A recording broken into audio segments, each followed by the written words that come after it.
Oh, yeah, I got candy. Don't squeak, don't squeak. Yeah, I got 2 hot tamales.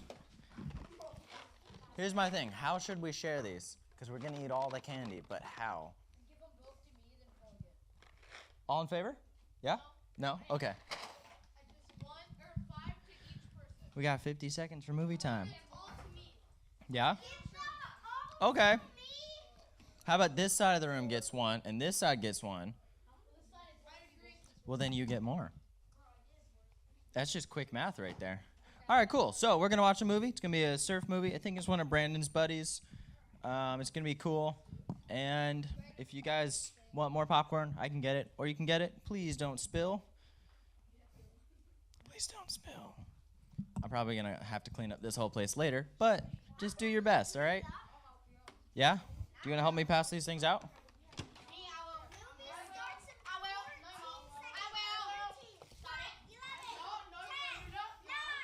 Thank you, sir. You want to just give everybody 2, and then we could cycle back through later on? Sick! Beautiful counting.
Joseph Martin Moran was born on March 21st, about 2:32 a.m. at St. Anne's Hospital in Cleveland, Ohio. His father was overseas serving in Okinawa at that time. He was a captain in the Marine Corps, and he was overseas, and so I was living at home with my family and my other son, Phil. He was fearless from day one and showing me up right off the bat. We were learning how to swim and turned around, and there's Joey jumping off the high dive, and he didn't even know how to swim. The lifeguards went right after him, and he just kind of floated around like a jellyfish and made his way to the side and did it again. When we moved to Quantico, Virginia, in grade school, we started competition swimming, and he took to it really well. Joe went to swimming practice every day for the better part of 3 years. He was much better than his brother. It never bothered his brother to finish last, but it always bothered Joe not to finish first. I never really minded if I won or lost, but to Joey it was like war. Every competition was, you know, all about winning. He just always had to like beat me at everything, and everybody else. I mean, he's just very driven.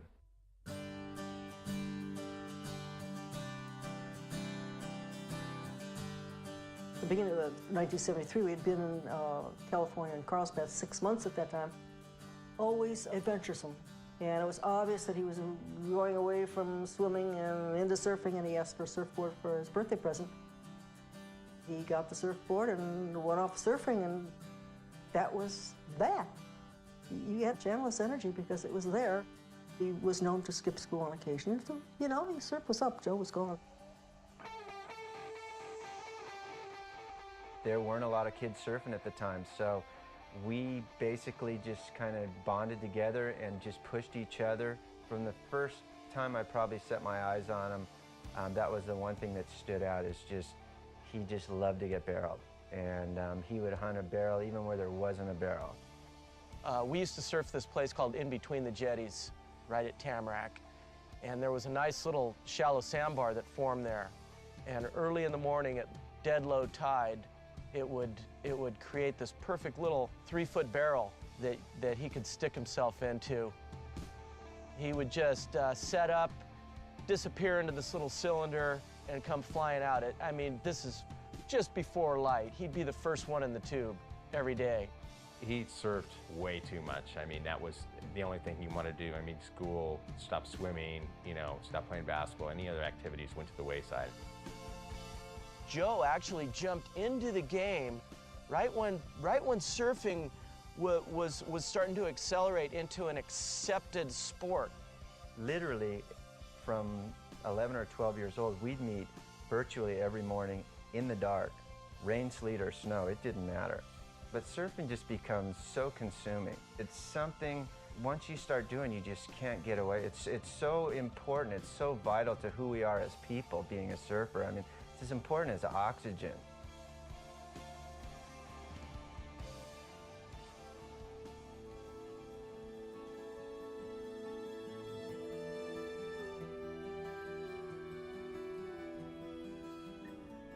One year, I remember, we had the Wide World of Sports on, and they had the Pipeline Masters. And Joe said, "I'm going to win that someday." I said, "Sure, Joe, sure." Well, you know, nobody from California ever won at that time. I've always been very competitive, and I've always been driven to be the best at whatever it is that I do. In 1973, at the age of 12, when I saw the Pipe Masters for the first time on TV, whatever it is to be the best you can be at this sport, that's what I want to be. So of course, when I saw the Pipe Masters on TV, like, this has to be it. This is the pinnacle of surfing. This is what I must do, and I'm going to win this contest.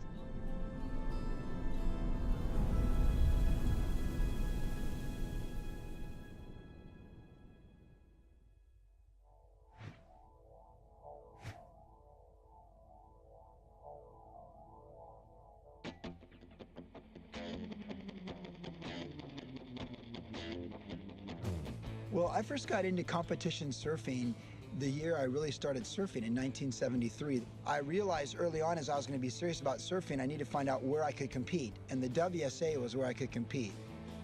We would travel up and down the coast of California, and we'd surf these events every weekend. When we went to these events, it would be me and Joey in the final. And 99 times out of 100, Joey would win and I would get second. So throughout that whole period, I mean, we had a rivalry, a competitive rivalry. We pretty much went up and down the coast and dominated. In the early and mid-'70s, we were coming out of this kind of dark black wetsuit, anti-contest, you know, don't want to compete sort of mindset. And there was a lot of hot surfers from California, but there wasn't very many good competitors. And that was the difference. There was good surfers, but not good competitors because of the mindset that had been in the early and mid-'70s. If you look back at 73, nothing was more uncool in surfing in 73 than competition. But that just made me more determined to win, because I'm going to get heckled and picked on at my home break by the locals. I should at least be winning, and I could kind of shut them up or something. It wasn't until, I would say, he was probably about 16 or so, I went up to Huntington with my mom and watched him in a contest. He was catching these waves and 360ing into every tube and just, you know, just annihilating everybody else that was out there. And that's when I really understood that it was just something special.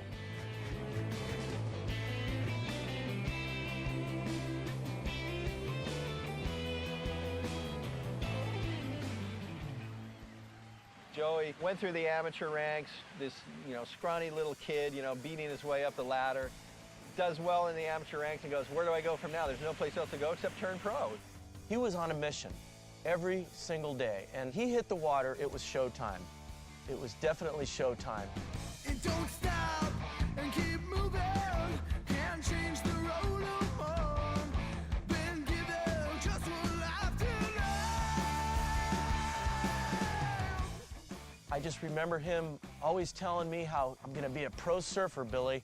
This little sand crab that was just crawling around in the sand 2 or 3 years ago had all of a sudden opened the place up and won a pro event. And that just proved that, look, Mom, I made some money surfing. I can do it. My first impression of Joey was right after he turned pro. I just remember his surfing was so much more powerful and quick than anything we'd ever seen up to that point. Just had a real dynamic style of surfing. When we weren't surfing, we'd do what, you know, all teenagers would do. We would hunt girls and go to parties. Everything we did revolved around the surf. He rubbed a few people the wrong way. Joey was the quintessential surf punk. And, you know, all of us were, but the camera was on him, and so that made it doubly worse. He was a bit of a terror. He would get the party going. He wasn't a recluse by any means.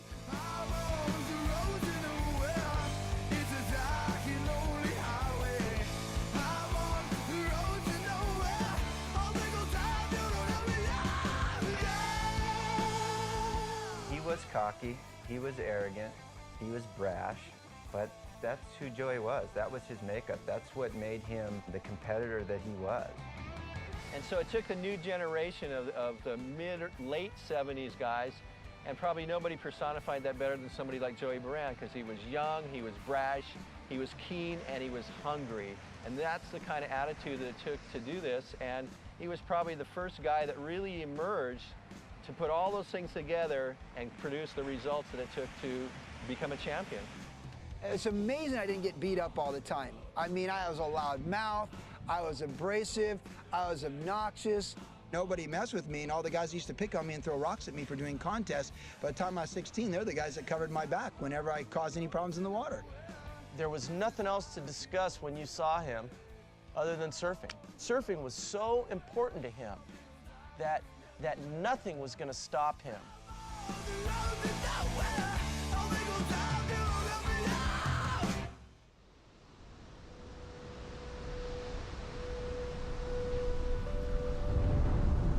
The Pipe Masters is this event that the whole year ends up becoming a pinnacle at Pipeline. You know, everyone's competed all year long, you've surfed all these small waves and stuff, you're building up to this thing, and then Pipeline is really the peak of professional competition.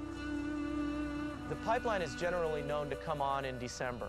This wave is not only a very dangerous wave, but it's intimidating to look at.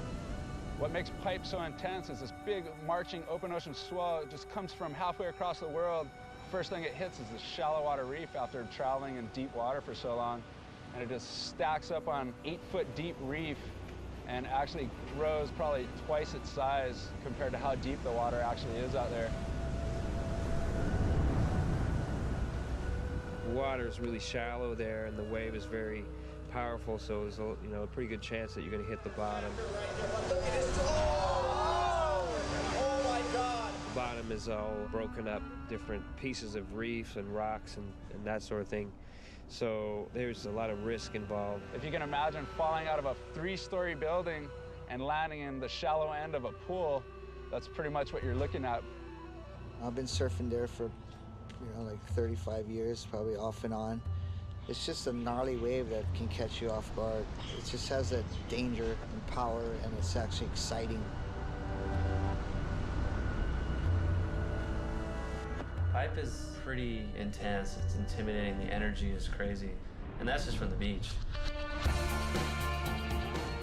The atmosphere out of Pipeline is very intense. It's a small lineup. The takeoff area where you actually paddle into the wave is very, compact. It's the energy on the beach at Pipeline, it's the crowd, it's the local crew, it's the wave itself. It really puts people in their own place. I mean, a lot of people died out there.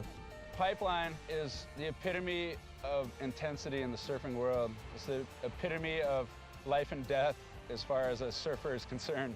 You do have to pay your dues. You have to put in a lot of years, waiting your turn, taking off on waves that maybe nobody else wants, studying the wave, watching it, surfing it. We're still learning. I guess everybody's learns out there. Every time you paddle out, you learn something. Just with all the elements that go into that, to competing at Pipeline, the adrenaline and the fear and doing it all in a time-constrained environment and piecing it together, surfing 4 heats on a final day when it's 10 foot, like the fatigue and like what you put yourself through emotionally, physically. It's just the most draining day of your life. I mean, it's one of the waves around the world that all of the waves are judged by. To win the event is a very prestigious thing.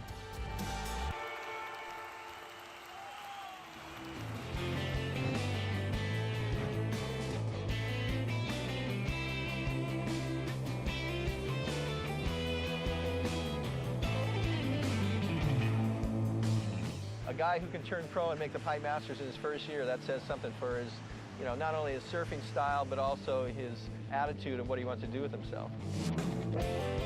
He was out in the water with guys that had started surfing the place in the early 70s, and here it was, 1978, and here comes this blonde-haired surf rat, and here he was out there with the big guys trying to show his stuff.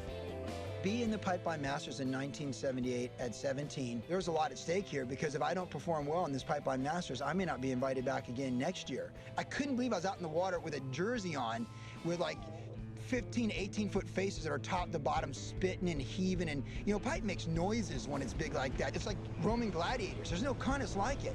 And I knew that day that my life would be forever changed.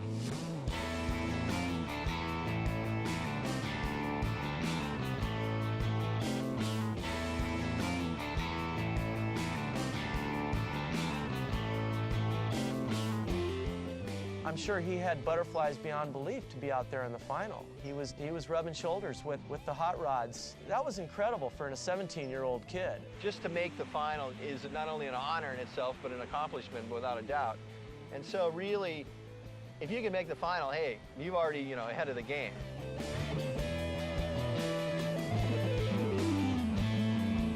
I think for me, the highlight of that day was watching Jerry Lopez and Roy Russell. These are my heroes. I would normally be asking for their autographs, but the reality is I'm going out in a final with them, and they want to ruin my day. I got 5th out of 6, and I didn't win, and in the end, I was just so excited and thankful that I got to be in the Pipe Masters final with 2 of my heroes.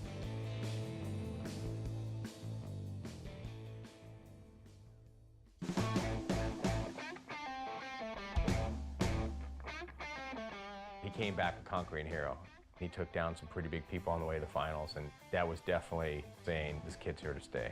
To me, he just represented the whole professionalism within the sport, and his approach was really intense and fired up.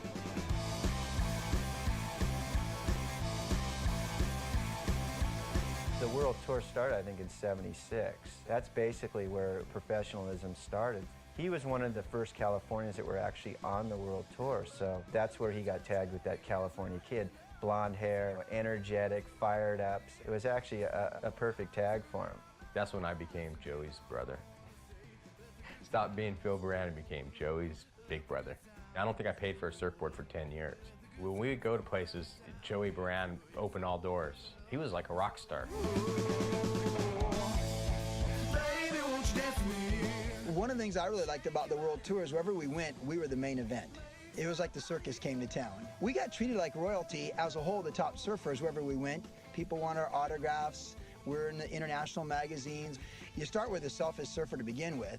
Then you make him the best one in his country at the age of 18 or 19. Then you give him everything he wants with all the perks. You can only imagine that you have quite a little monster. Yeah, surfing can be a pretty glamorous life. It traveling around the world, surfing the best waves, and just not really doing much. It's kind of like the endless no-job career. He was the first surfer to make his mark, I think, on the pro tour. He opened the door, and he proved that it could be done. He was a trendsetter, no question about it. Joey Brand, man, he was a California kid. It's that simple. I just remember like Breakout magazine, you see all the photos, always getting barreled, throwing peace signs. You know, Joey Brand, I was 12 and Sean was 15. I got to Hawaii, and first thing Sean and I wanted to do was walk out and see Pipeline, sit on the beach and watch the wave, and Joey was walking back up the path before we even got to the beach, and you know, we got to sort of shake his hand and meet him, and to us it was sort of bigger than life. Joey's drive was always to be the best surfer in the world. I can't imagine what it was like to go through those years with that kind of notoriety he had. He toured around the world constantly. I don't know, how you could find the balance in your life when everybody's treating you like that, but he was, huge.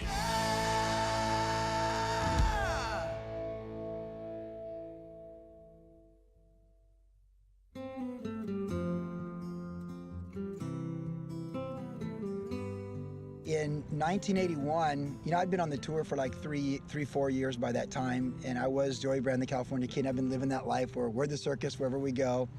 And I would, sometimes think like, why do I get to be this person? And every once in a while I went to church. I was raised going to church, and I believed in God, but I just thought, well, I'll just try and do more good than bad, and hopefully it'll work out whenever things work out. I didn't think about dying or anything like that.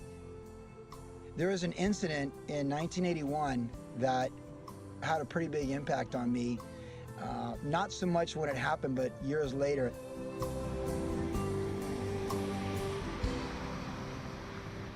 Through a set of circumstances that were completely beyond human planning, I ended up on a 747 going to Australia for the World Tour event. And I got to LAX and I saw these other pro surfers. I was like, oh, these guys are traveling with me, okay, whatever. And then I saw Chris O'Rourke. He was originally my hero. He was the best surfer in California in 74, 75 in the anti-contest era. He was about 2 years older than me, and he was winning everything. So I looked up to Chris O'Rourke. I had Chris O'Rourke photos on my wall. I came to kind of hate him because he got all the coverage, and he was the best surfer in California, and I was the second best surfer in California, and he hated me, and he definitely let me know it. So it became a rivalry. So he went from hero to rival. He had gotten Hodgkin's disease, cancer, and he went from being the top California on the world tour to fighting for his life, which, I always felt, I was like, that's a really tough break for somebody, but it worked to my advantage. Chris O'Rourke had gone from being my hero to my rival to someone I felt sorry for. And he had fought cancer for 3 years, and it had been in remission a couple times, but I had heard prior to this flight that it was terminal, like there's no hope for him. I get on the plane, I could not believe it. My seat is next to Chris O'Rourke. He's got no hair from the chemo. He doesn't even look the same. And I knew at that time that he'd become a Christian and was going to church and telling people about God. And so when I sat down next to him, I'm like, how in a plane of 300 people I get stuck next to Chris O'Rourke? Because this guy's dying, and I know he's going to start talking to me about the Bible and God and stuff. I don't want to hear this. And the flight to Australia is like 15 hours. It's a long flight. He was sharing about his life and all he'd been through, and he shared some pretty personal stuff. He was pretty effective, but in the end, I just thought, well, that's good for you, but I'm Joey Brand. I don't need what you're talking about.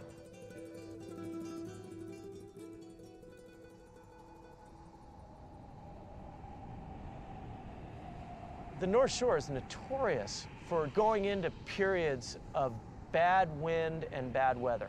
But in those days, it was simply hold out, wait 2 weeks, and within that 2-week period, pick the best possible day. And what's really interesting in those days, there was no surf lines, there was nothing. It was called get up in the morning, we'll come out and look and see what the heck you had. So we packed up our stuff, we went down to Pipe and checked it that morning, and it was just giant. It was out of control, and I'm just going, there's no way they're going to run this event today. It's just too dangerous, it's too big, it's too crazy. So we waited for most of the waiting period and getting right down to the end of the wire on it. Finally, we got this west swell, good conditions. I remember the weather finally broke, and we had what I would recollect is one of the best pipeline swells I've ever surfed. It just went from bad to perfect.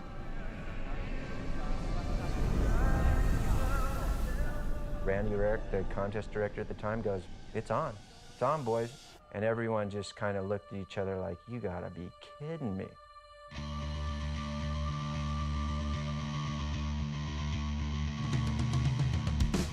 Well, one of the interesting things about 1984 was it was just purely 24 of the best surfers in the world selected to come and compete in the Pipe Masters.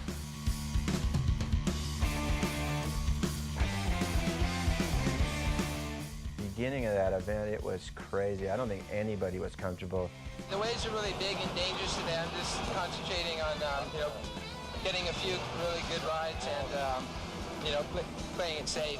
It's really shallow out there. You get really hurt. The pipeline was 8 to 12 feet, board-breaking, bone-crushing, hardcore surfing, and the adrenaline was flowing.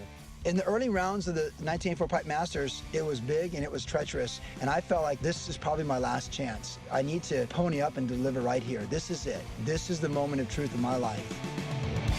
And as the shadows fade and the darkness follows, one more day has passed now, and I am going nowhere. Joey was riding a single fin, which I think he was probably one of the only guys on a single fin, so he definitely had a different look about him. He was putting it all together, pulling into the biggest waves, getting the biggest barrels, and he just pretty much steamrolled him.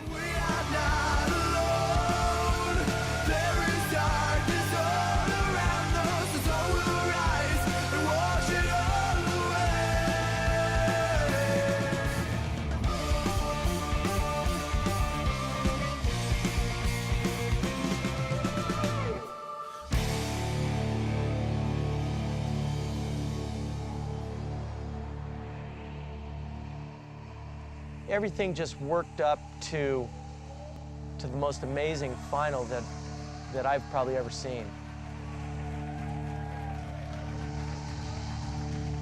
When I made the finals in 1984, I was very nervous because I felt it was probably my last good chance to win the contest of my dreams. The smallest mistake out there and your heat's over. You pearl on one single little wave, break your board, you have to swim to the beach, you're done. One win at the Pipeline Masters for a surfer puts you in the history books forever. It did clean up a bit, and it did get better, but by that final, there was second reef sets, and it was still big, dangerous pipe. I had this sense of like, I've been here before, this isn't my first pipe final, I know the routine, I just need to deliver. I need to do what Mark Richards and Michael Hull and these guys have done before. He was so steadfast in his mission that he wasn't going to let anything stop him. You get through a couple rounds in any contest, your nerves get settled down, you get more comfortable. You get into that final, you can pretty much just let it all ride. He started off the heat with a beautiful opening wave, nice big tube, spit out. Next wave was a smaller wave, but a beautiful inside funnel. And bingo, he had 2 waves under his belt that already secured him into the top 3. You watch Joey surf that final. He had Tom Carroll in that final. He had Derek Ho in that final. And those guys went out there and they were absolutely attacking. They were chasing bombs and just getting blown up on the inside.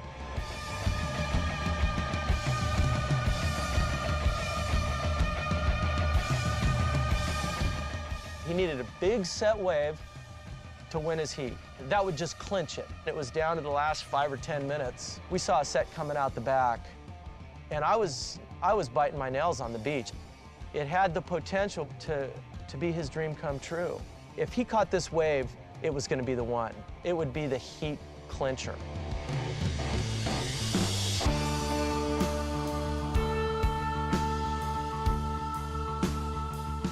And sure enough, he was in the right spot.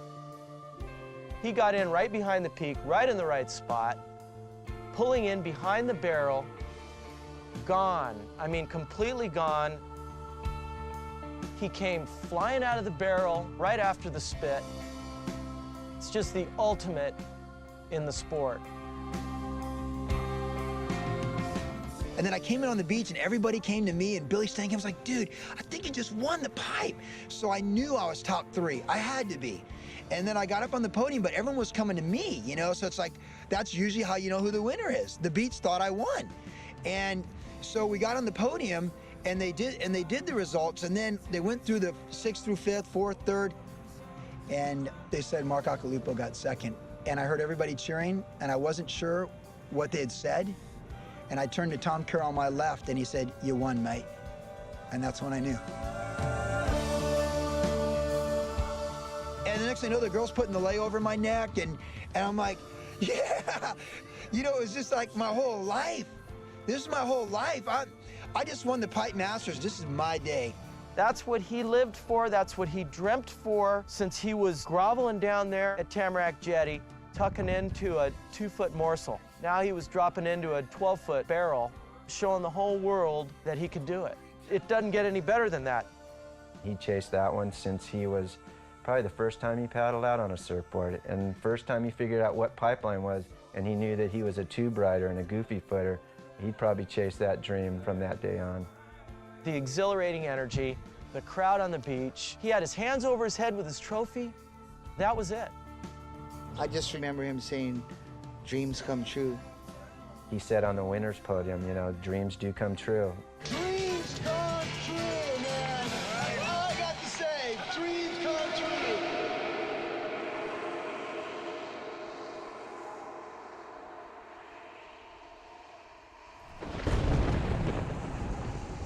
I just remember all standing out by the scaffolding when he was winning and he got his trophy.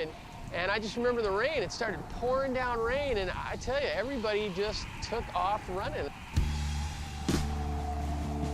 It was torrential, like monsoonal, just a torrential downpour. And as soon as it started, I was talking, doing interviews. That was it. Everyone, the cameras put away, everyone put everything away, and everyone left. Like literally within 1 to 2 minutes, everybody that was interested in me left. And then within another 1 to 2 minutes, a Hawaiian guy from the Hui came over and took my trophy, because it was a perpetual trophy with everyone's names on it, previous champions, and I didn't get a trophy. So I got no trophy and everybody's gone. I was all alone. And it was all meant to be, and that was Joey's, the crossroads in Joey's life right there. I lived my dream, and it seemed within 10 to 15 minutes, it was all gone. It didn't matter. I just couldn't believe that my whole life, from seeing it on TV in '73 and that first surfboard, this journey, that this was the way it would end, that I'm all alone at Pipeline by myself. It was the most empty moment of my life. And I just remember thinking, like, this is it?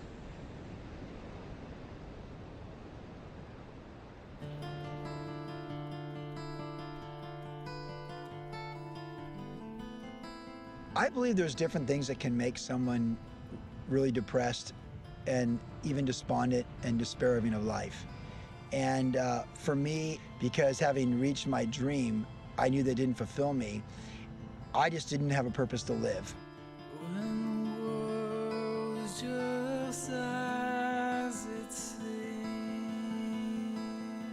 I started doing drugs and just got more and more depressed, started drinking a lot.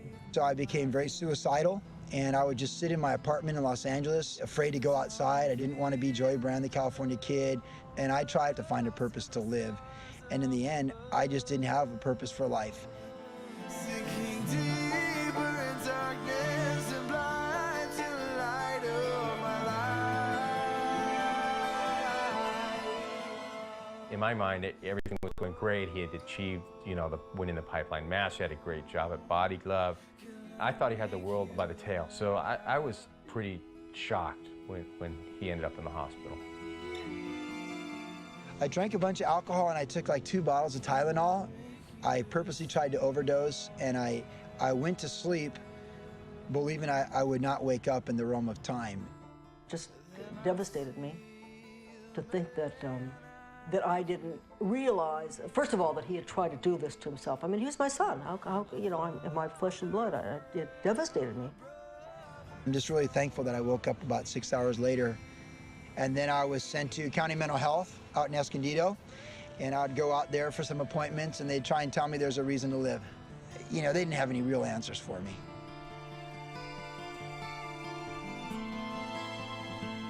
After I was released from UCLA Medical Center, the next 6 months, I didn't really do hardly anything. I surfed a little bit, but I just spent a lot of time thinking about my life, going on walks, thinking about what people would share with me, like Chris O'Rourke, other people that had, tried to tell me about God.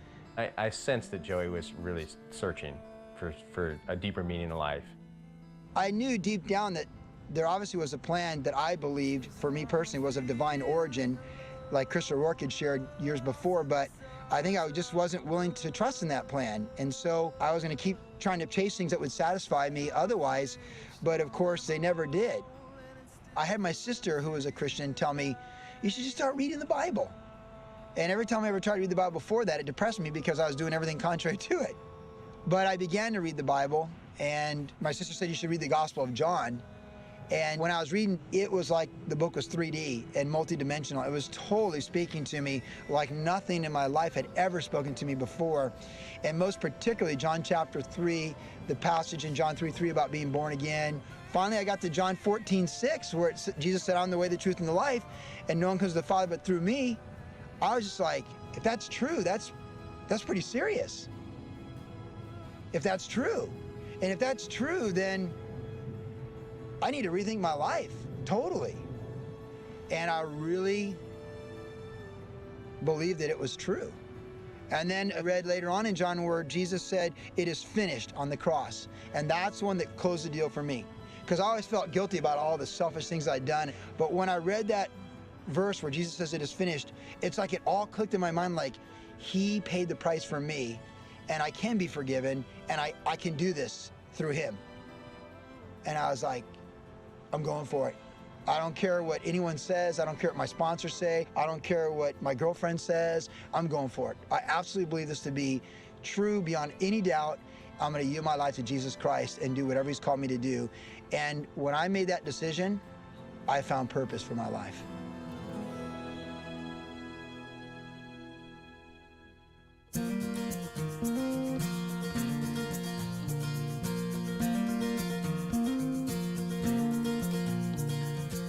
Joey definitely just dove into it. I mean, it was just like the first time he got a new surfboard. I mean, it was just, he just went like 100% into it. He was definitely full of the Lord and reading the Bible. I remember that. He was completely different. I mean, it wasn't even the same Joey. He just seemed so humble, which is, something that was not in his personality at all before that. His attention directed away from himself and into the Lord, because before that, his attention was directed to himself and his success and whatever it took to get there.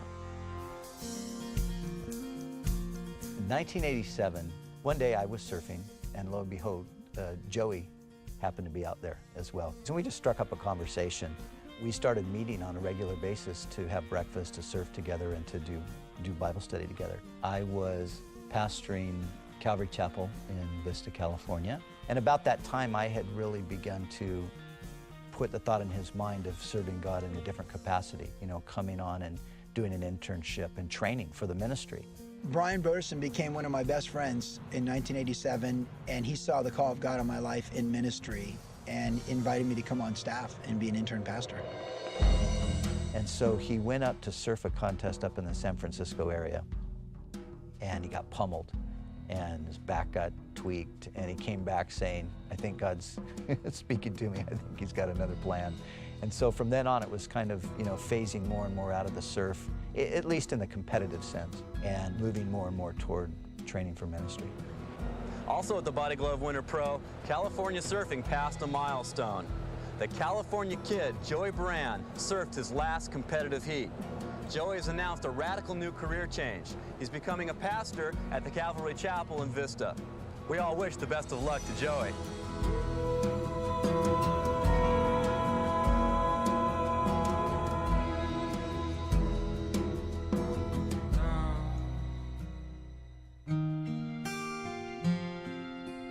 I'd been going to college, junior college, since early '87.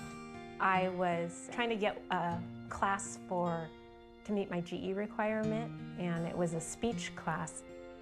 It was the first night of group communication class, and this girl walked in, and I always remember thinking like, wow. And I remember him coming back and telling me about this girl that he had met and conversation that he had had, and she was unlike many of the girls that he would have known previously. She was really bright, really intelligent, very academically oriented, and going in the direction of education. He kept inviting me and the whole class. He would invite all of us to his church. And then the next thing I know, she actually shows up at church with him. We had an event planned where Joey was doing sort of a testimony. They started showing a slideshow of surfing, and I recognized Joey on some of the pictures. I thought, oh, there's, that guy. And the funny thing about Jennifer, she didn't have a clue who Joey was as far as the surf world goes. She didn't care. She wasn't interested in surfing. After he spoke, Pastor Brian Broderson got up and he talked about Jesus dying on the cross for my sins and rising again, and that he did all this so we could live forever with him. Could be the best day of your life. The moment you step into the light. And he also said, you don't know if you drive out of here tonight, you may not make it home, and do you really know where you're going? And I thought, no, I don't. I don't know where I'm going, and if I did die. So Pastor Brian gave an invitation for whoever wanted to receive Christ that night to come forward. And I responded. You can start all over again. The freedom that you give can be yours tonight.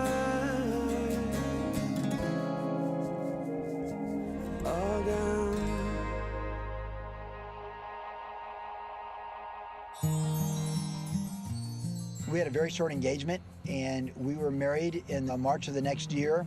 And I went on staff as being an intern pastor. So it was just a really exciting time. It was just like newlyweds, and we're gonna live happily ever after. Shortly after Joey and Jennifer were married, they ended up pregnant. To even find out I was pregnant so soon, a couple months after we were married, was something I hadn't thought of. We'd had the baby shower, like most people do, and we had set up a baby room. It was just a really exciting time of expectation.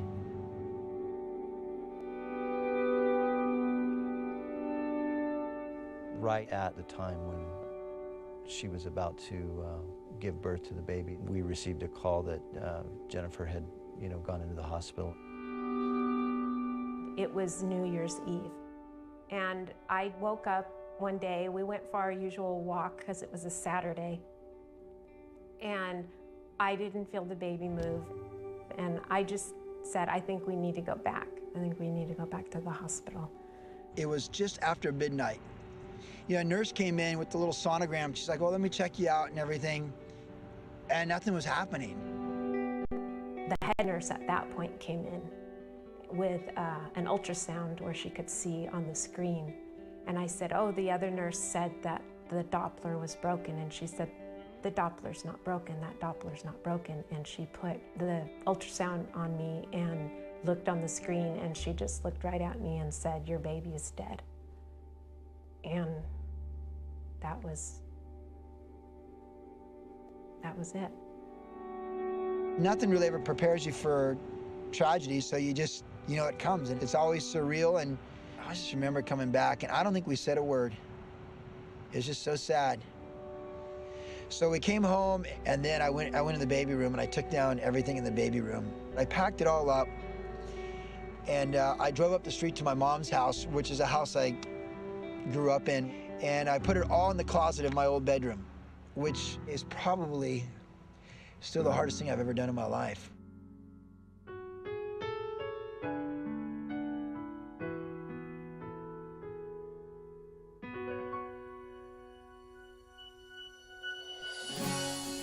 About 6 months later, after all this happened, Jennifer got pregnant. That 9 months seemed like 9 years, you know, just forever. That whole pregnancy really tested my faith, because I had to just know that once again, whatever God had planned for this child was his perfect plan. But when Hannah came into the world, she was born at 11:05 p.m., April 23rd, 1990. And her middle name was Joy, because God had turned our sorrow to joy. We were so happy and blessed to have her, and she was the cutest baby ever. She was our joy, and I mean, just to hold her, it's just incredible. And I actually went back to my mother's house, and I opened the closet where all the stuff was from Jesse and got to pull that out. And I remember I just cried. I was like so happy. It was like tears of joy. It's like, wow, Lord, you know, you're so good.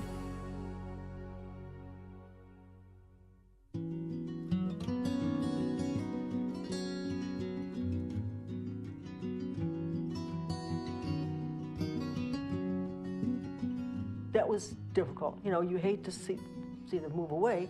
And of course, they have the new grandbaby. Joey had a burden for Virginia Beach and possibly start a Calvary Chapel. There's the sign, Calvary Chapel. The ministry in Virginia Beach did really well. It grew, it prospered. At the same time, Joey, being a bit restless, was beginning to sense that maybe God was calling him to a new venture of faith, to step out and to take the ministry up into the New England area. Yeah, hey, Jennifer, what do you think of this, huh? Welcome to Vermont, snowplow. Yee!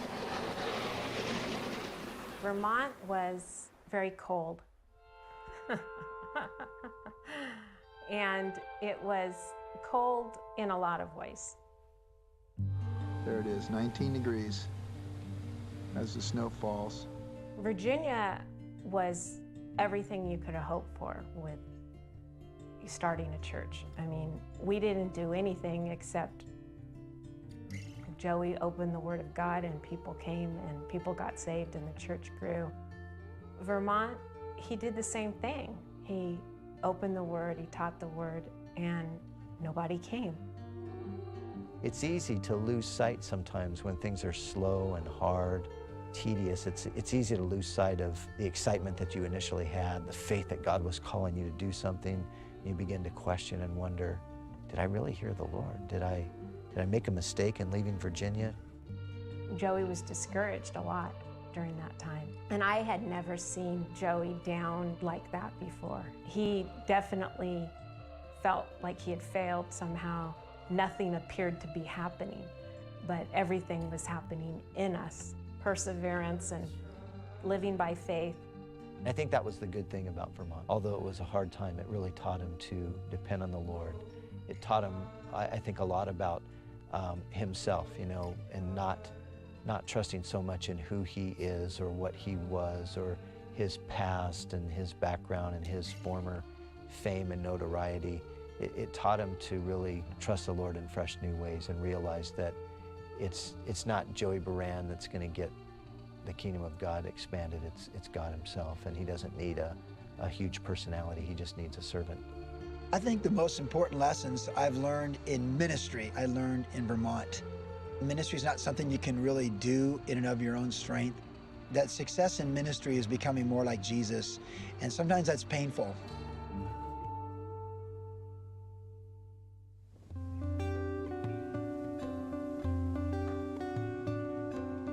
I'm sure he missed the ocean. I mean, you can't not leave the ocean and not miss it after the lifetime that he spent surfing. God really began to give me a vision for the youth in Southern California and the beach culture. When we arrived back in California, Joey didn't have a job. He didn't have a guarantee of anything. Instead of getting involved in a ministry like he had been involved with for the past almost 10 years at that point, he kind of went right back into surfing. He started surfing again, and I was just so happy to see him, doing something he loved. Initially, it was working at a surf shop and coaching some young kids. I had a strong feeling that God wanted to use him again in the surf community.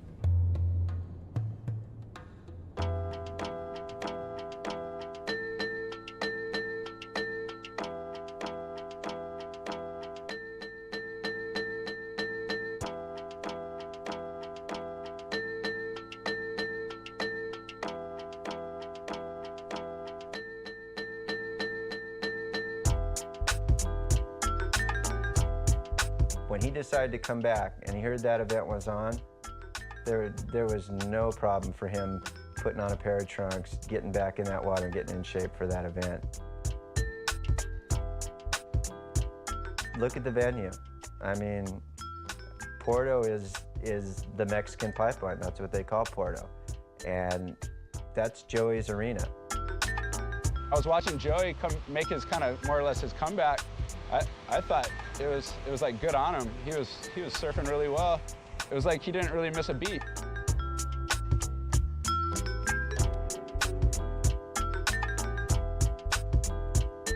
When I went to the Porto contest in '98, I was just so excited to see old friends. Those guys previously were my rivals.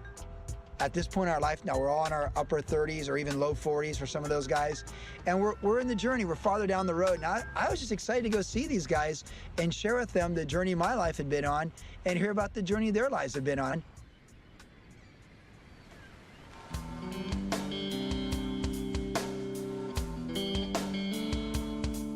I've always had a good friendship with Buzzy, and I so looked up to him, and he was the one guy that really reached out to me. I'm sure it'll be a good, hard surf heat. It's on. 3, 2, 1.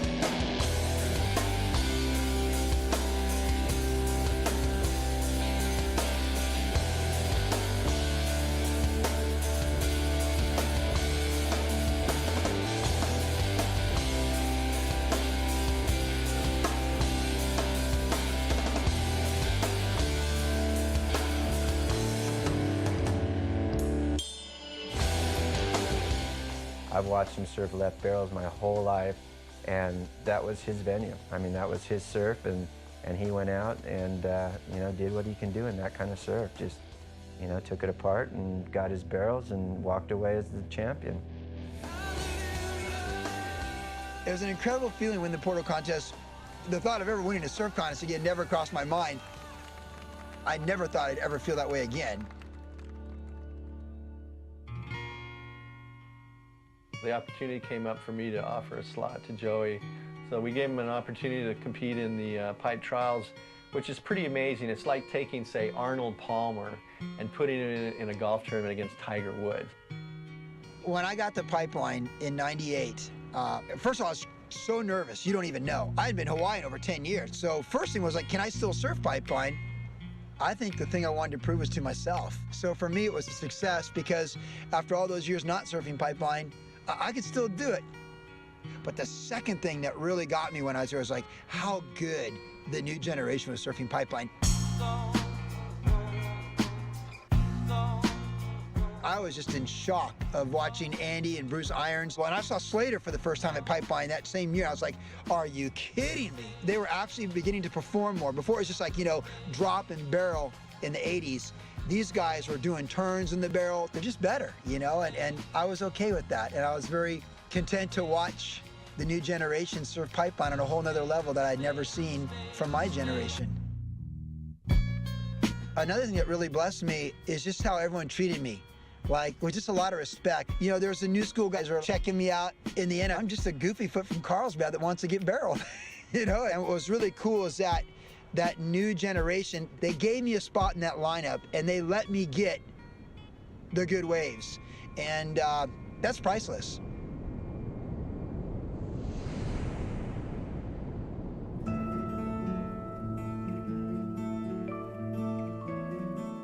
The fact that he could be a competitive surfer, a great surfer, a pipe master champion, really means nothing in the long run, because it is what you give back to the world.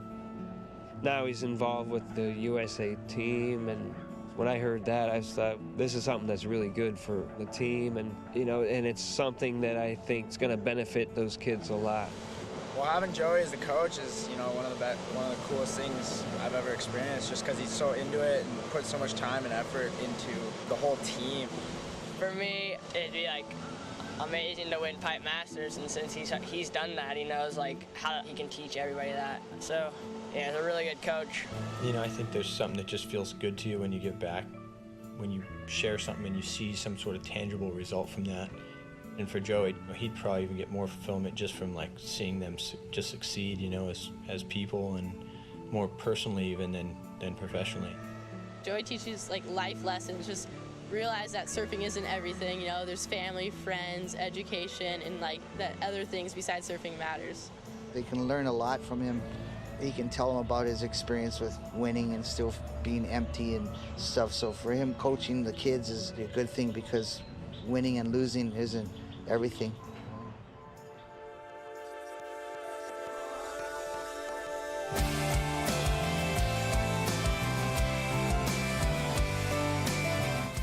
Somebody like Joey, who's been able to take from his faith and his belief in the Lord and project that back to other people, is really giving a gift of God to other people. Here's Joey Brown is teaching Bible study and pastoring churches. To me, that's awesome, man. It's he's let go and let God, and look where it's brought him. He's traveling the world, and instead of spreading the good news of surfing, he's spreading an even better news of God and a good message that Jesus is our hope and Savior.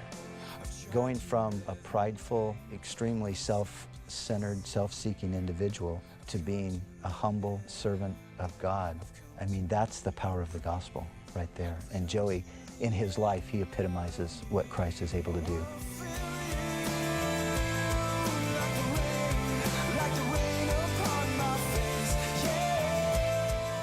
As I look back on the journey of my life, I just say, wow, I've got my 4 beautiful children, Hannah, Leah, Timmy, and Luke. I also celebrate my 20-year anniversary to my wife, Jennifer, and I'm just extremely thankful. I just can't believe how obvious it is that God took him on this journey in his life for a reason. All the tribulation, all the trials, the crazy stuff he's had happen to him in his life, and it's all come full circle. Because now Joey's got all these life experiences that he can share with people so that people can relate with him.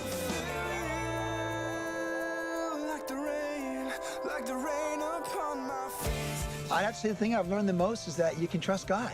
I believe he made us. I believed he died on the cross for us. And I believe that we can trust him. And if you trust him, you will enter into that plan that he has for your life. And in doing so, you'll fulfill the purpose of your life. So to me, it's all about trusting God. It's all about being able to surrender your life to the Lord and saying, here I am, Lord, take me as I am and use me for what you have. And when you give your life away, then you find the life that you're meant to live in Jesus Christ. And that is the ultimate fulfillment in life. That's the purpose of life.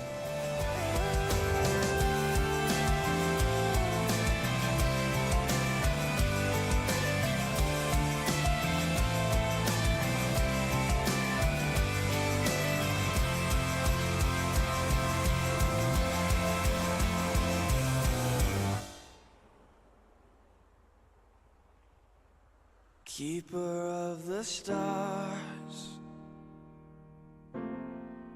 Lord of time and space, I will live my life lifting up your name, lover of my heart, God who came to save. Thank you for the cross, life you gave. Wonderful, chaos, powerful, Jesus is your name.